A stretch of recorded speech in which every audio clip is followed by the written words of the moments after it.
தினம் ஒரு திருக்குறள் அறத்துப்பால் பாயிரம் இல்லறவியலில் 10வது அதிகாரம் இனியவை கூறல் 95வது குறள்.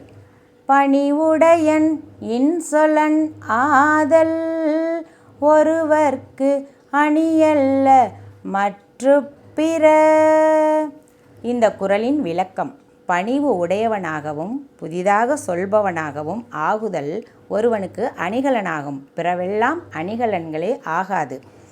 அதாவது ஒருவர் ஒரு இன்சொல் சொல்றவர்களாகவும் இனிய சொல்லால பிறருக்கு ஆறுதலாக இருப்பவராகவும் பண்பு உடையவராகவும் வணக்கத்துக்கு உரிய ஒரு சொல்றவராகவும் இருக்க ஒருவருக்கு நாம் செயற்கையாக நம் உடம்பின் மேல் அணியும் ஆடை ஆபரணங்கள் போன்றதான் அந்த அவர் இனியவையாக பேசுகிற சொல். அணிகலன் அப்படின்னா ஆபரணங்கள், செயற்கையாக செய்து நம் மீது அணியும் ஆபரணங்கள். அவர் இனிய சொல்கிறவருக்கு செயற்கையாக அணிகிற அணிகலன்களே தேவையில்லையாம்.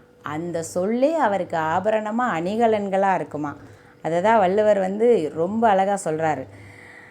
தகுதிக்கு குறைவானவனிடமும் பணிவுடன் இனிய சொற்களை சொல்பவனாக ஆவது ஒருவனுக்கு ஆபரணம் ஆகும், பிற அணிகலன்களே ஆகாது.